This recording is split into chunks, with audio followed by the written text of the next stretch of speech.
Thanks for joining us again on the program. FLIPSIDE, good afternoon. It's always a delight to be here. And like every other time we're here, we talk about the other side of the news, issues that are trending. We just bring it here and we discuss and definitely proper solutions to them. Now, interestingly, September 5th, this is the second day of September, but by the 5th day of September, we will be celebrating or marking the International Day of Charity. So all over the world, talks about charity will be coming up. We'll be joining Zoom videos and maybe even physical meetings, depends on how the COVID-19 crisis is in your region. But the thing is, charity, like the notion of volunteerism and philanthropy, provides real social bonding and contributes to the creation of inclusive and more resilient society. Charity can elevate the worst effects of humanitarian crisis, supplement public services in healthcare, education, housing, and child protection. It assists the advancement of culture, science, sports, and the protection of cultural and natural heritage.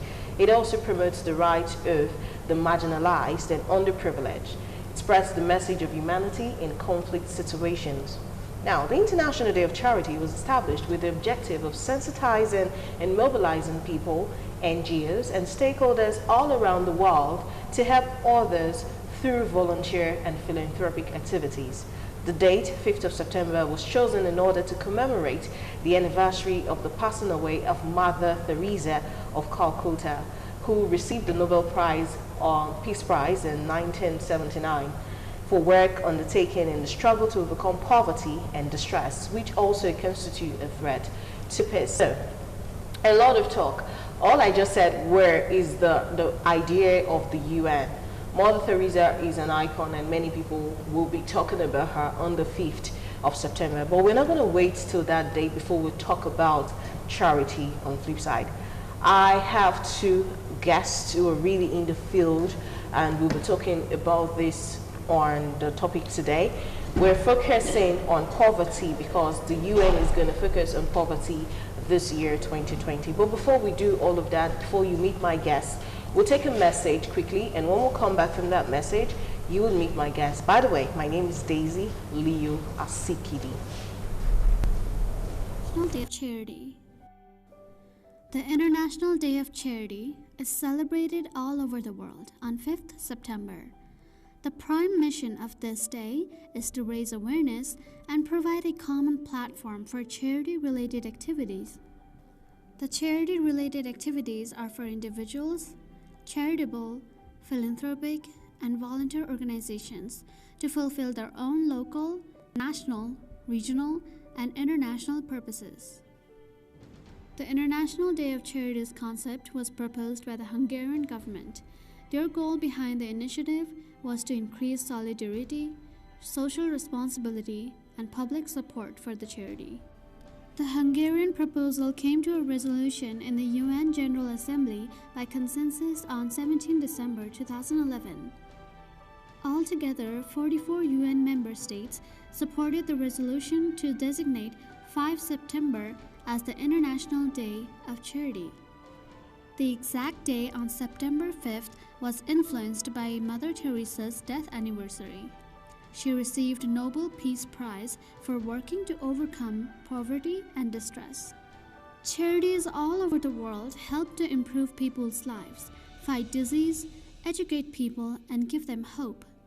This day is celebrated by organizing different programs and encouraging people to donate money and time to charitable causes.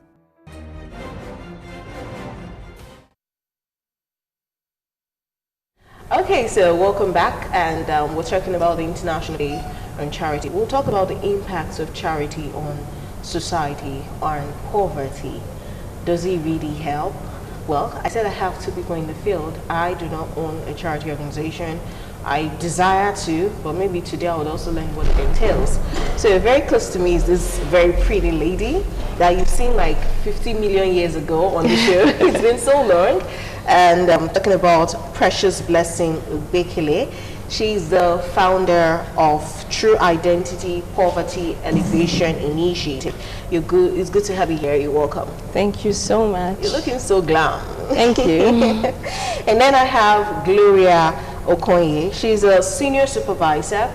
She's a caregiver at the Uogwa IDP camp. I was asking her before we came on air, you have a first degree in international relations, then went to do masters in public administration, and then decided to be caring for people. I would use my degree to make a lot of money. And then she gave me some hints of her plans and all that stuff. So we're going to get talking on charity. So Blessing, I will start with you. Charity. What does charity mean to you as an individual? Who should be giving? Who should be receiving? Okay, to me, charity is generosity. It's having a heart for others, is caring enough, is loving enough, is volunteering to give, to support, and to help people who are in need.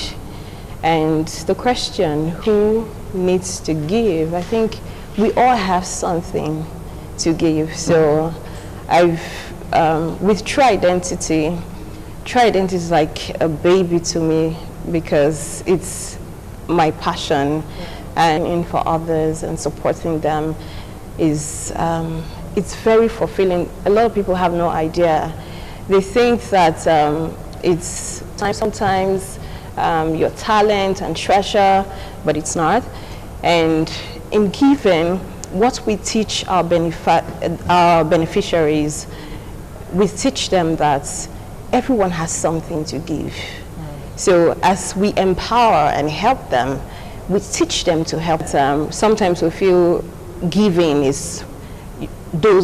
should come from those people who have more than enough, from the rich, but that's not what it is. I think that if we make that a lifestyle and give the little that we have, a little from what we have, but can give to someone else and support someone else, we will not be where we are today. We will not be so deep in poverty. We will not have kids who can't go to school, who cannot eat, who can't, do not even have shelter over their heads. So, but if you can give to your neighbor, so for example, I have Gary to eat with my kids, and my neighbor has nothing. If we share the Gary that I have, my neighbor's child will not be dying. So I might not have enough to eat, but I must have saved one's life. I think that's the mentality that we need to start to live and work with, to know that charity is something that everyone can partake in. It's something that everyone can do, we all can receive. And we all can receive, so it's love and be loved. So I want to be loved, but I also want to love. So if I love you and you love me in return, then where's the problem? Okay, interesting. I remember the last time she was on the show, you had one case of a sick man. He had edema or something, and they had to take him to the for treatment. And now talking about the IDP camp is not something that we don't know. We've heard about it. They've gained even international prominence in recent time at Uogwa, and the number of children you could take care of, they're really enormous. I imagine how you deal with the pressure, the food, then the community. Are they really that welcoming? Because we're talking about strangers. But that's not the question I want to ask you. The lockdown, financial constraints, even on individuals, organizations, people lost their jobs. How were you able to manage the number of mouths you had to feed? Actually, it's been God. We really felt the effect of the COVID-19. All these years, you know the way we normally feed children there. Different donors that has the hearts for good work, for charity, they come there, they donate. But during this COVID-19, it's only somebody that has enough to eat that will want to give others. It really affected us. You know, at a time, people were not to move. So, yes, at the time, people were not allowed to even go out. Government measures, COVID-19 measures placed here and there. So it wasn't really easy. So the thing really affected the children. It was just God. Even now, the state of feeding in the camp, we are having the most critical challenges there. There's no food at all in the camp. The children are hungry. So that they eat every day. We wake up in the morning, we pray, we look up to God, and God takes care of them. But it has not been easy so far during this period. It has not been easy. So we are using this opportunity to appeal. Yes, to appeal. Interesting. But how did you also cope with the lockdown crisis and some of the cases you have to deal with? Okay, so it's Again, it's God. If, like they say, when God gives you a vision, He makes provision. And if you're diligent in what you do, He always will make a way somehow.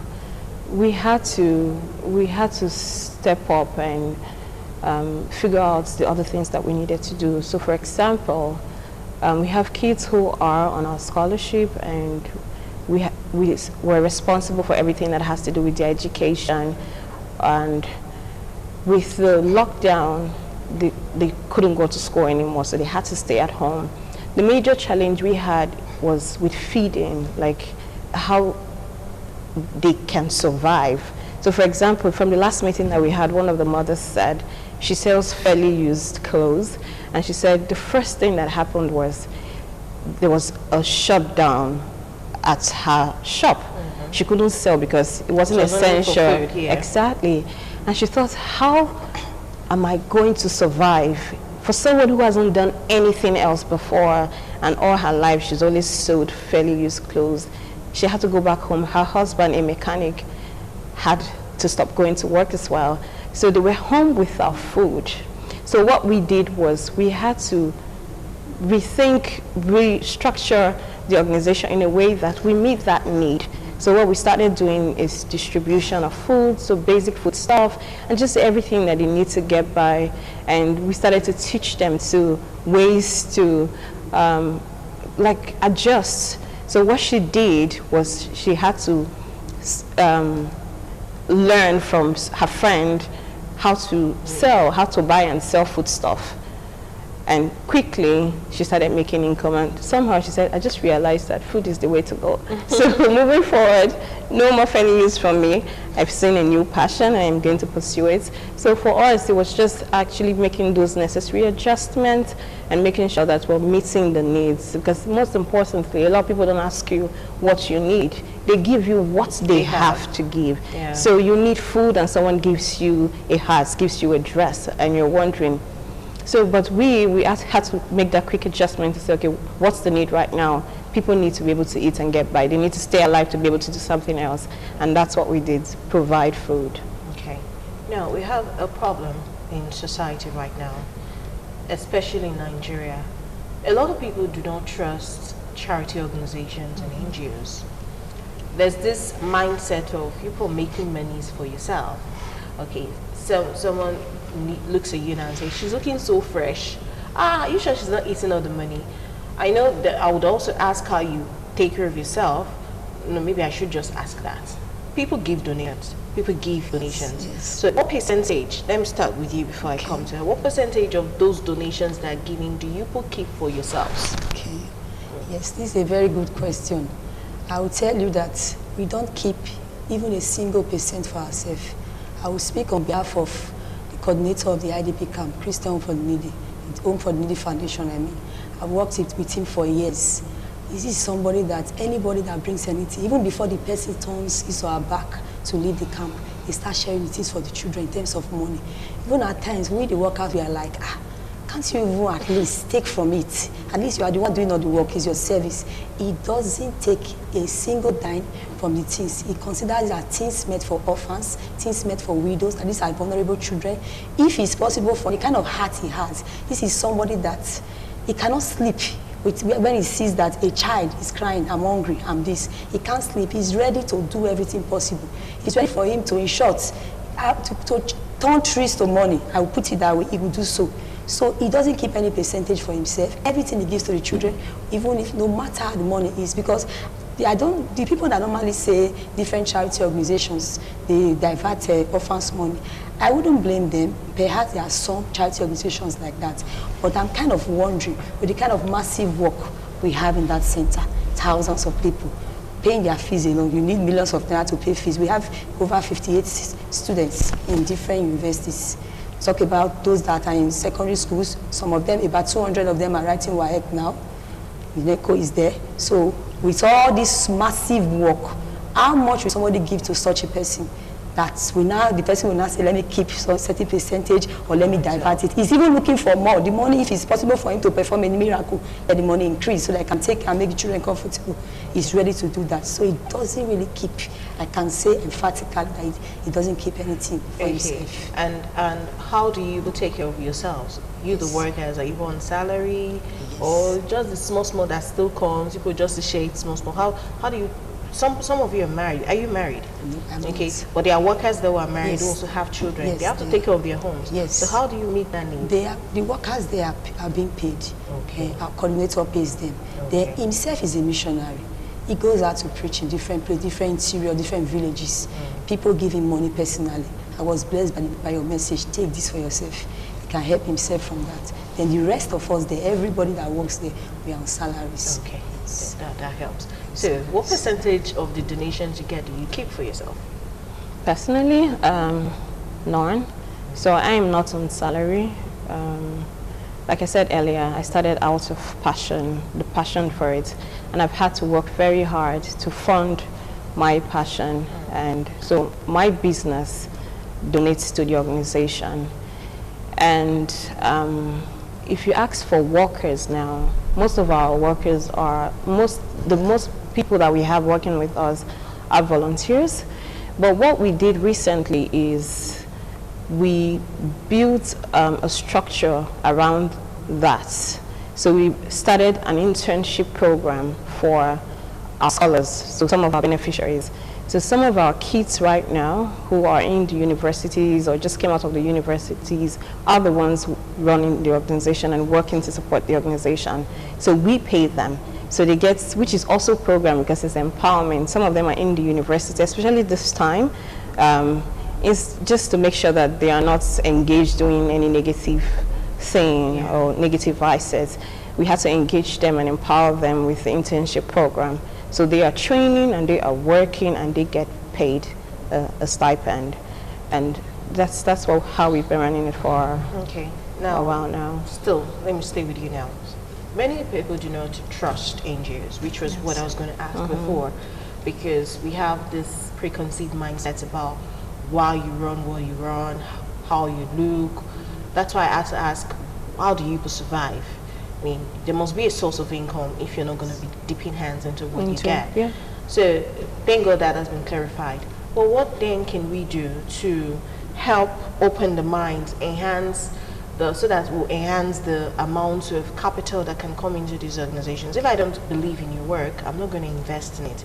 If I don't believe you're going to do good, I'm just going to keep my money. If I see a beggar on the road, I give, and it ends there. So what can we do? What would you suggest we do to open the minds of society so that we can get more capital to fund these passions and save more lives?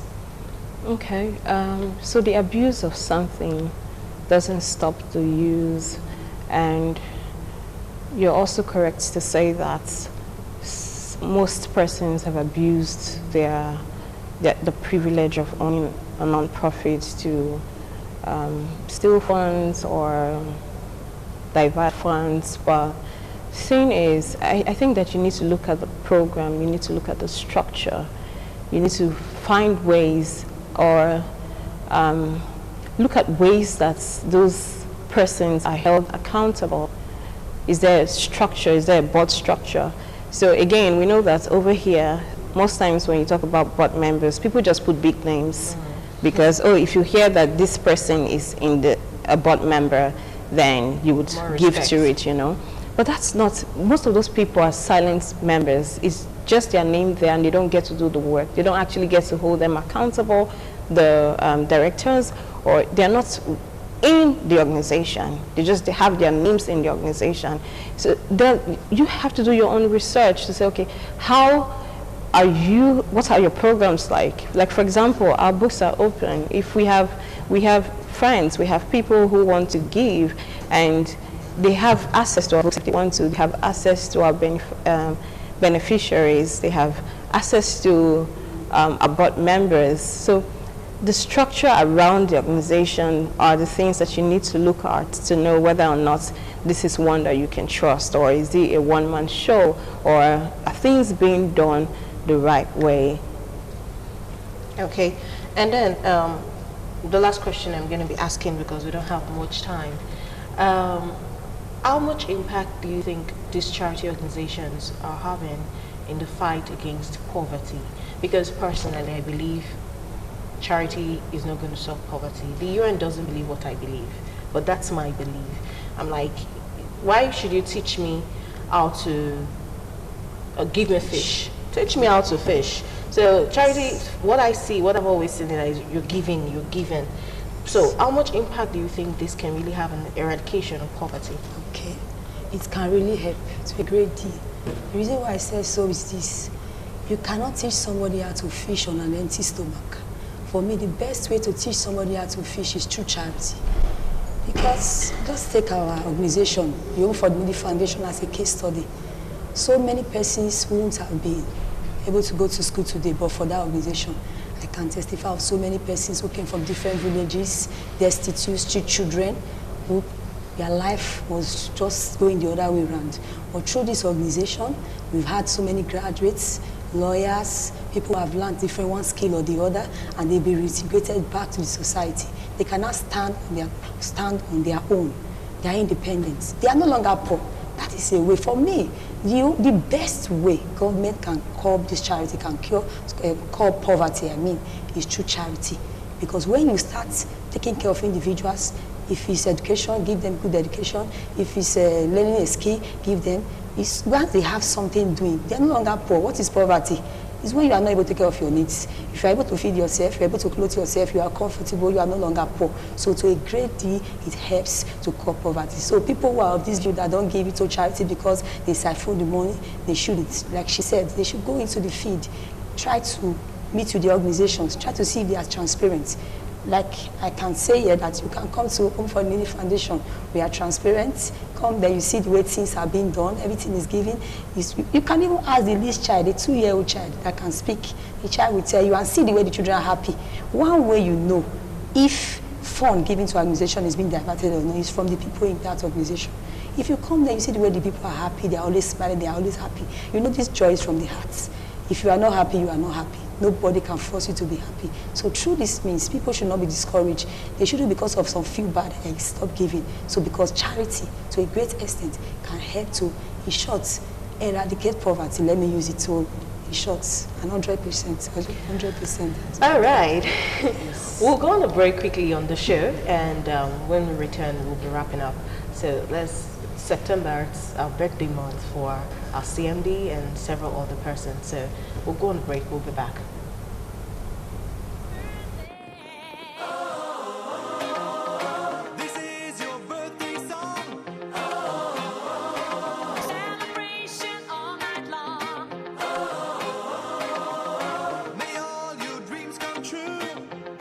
It is an earnest prayer that the sovereign Lord will continue to equip you more in wisdom and the acts of magnanimity. The board, management and staff of ABC Microfinance Bank have asked us to present you a token gift on this auspicious occasion. Your Excellency, sir, this summer of the kingdom, once again, we wish you a happy birthday and life more abundant. Happy birthday to you, and may all your dreams come true. We sing happy birthday to you, and may all your dreams come true.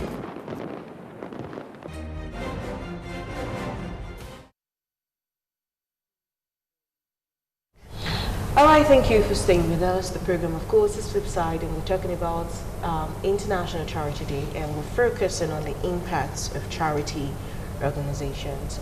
The UN is talking about using charity organizations to eradicate poverty, but we want to analyze what has the organization so far achieved. Are they really working? Is it really workable? Can they help?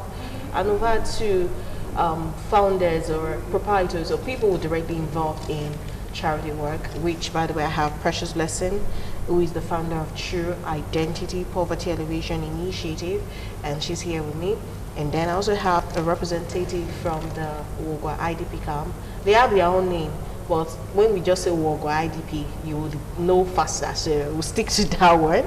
Gloria Okoye, she's a senior supervisor there, and a caregiver. So we just have your last words on today's discussion and we'll let you go. So start with you.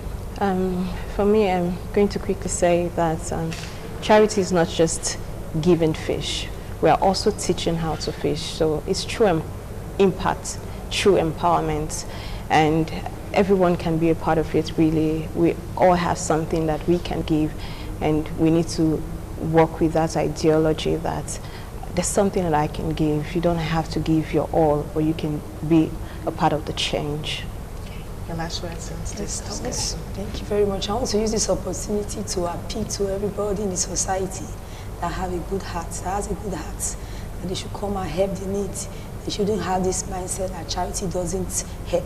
Charity can help a lot to eradicate poverty. They should come and help to give, because the situation of the children in the IDP camp now, they are really hungry because of this COVID-19. So the children are counting, are looking up to where many individuals to come and help them, because it's no fault of theirs that they find themselves in the situation they are. Like that. Yes. All right. I'll say thank you to the both of you for honoring me today and being here. Thank you so much. Thank you very much. Thank you so much for inviting us. Yeah. September 5, we will be celebrating or marking the International Charity Day. Charity is really something we all can do. It might not be on a large scale like my two guests are doing theirs, where you have an organization and a lot of people are involved. It could just be that woman in your street. It could just be that little child in your church that comes to the church with tattered clothes. It could just be that child in your class that is always late to pay her school fees. It could just be that child hawking in the market. It could be anybody. It could also be an elderly person. It could be a sick person. You just have to help. When you show love, the love you give is what you're going to reap in the future. The hate you give, trust me, you'll get it right back. I believe in helping, and I urge everyone to do the same. Help. I'm Daisy Leo Esekidi. Don't forget to watch the video on YouTube and watch the repeat broadcast tomorrow. Bye and have a nice day.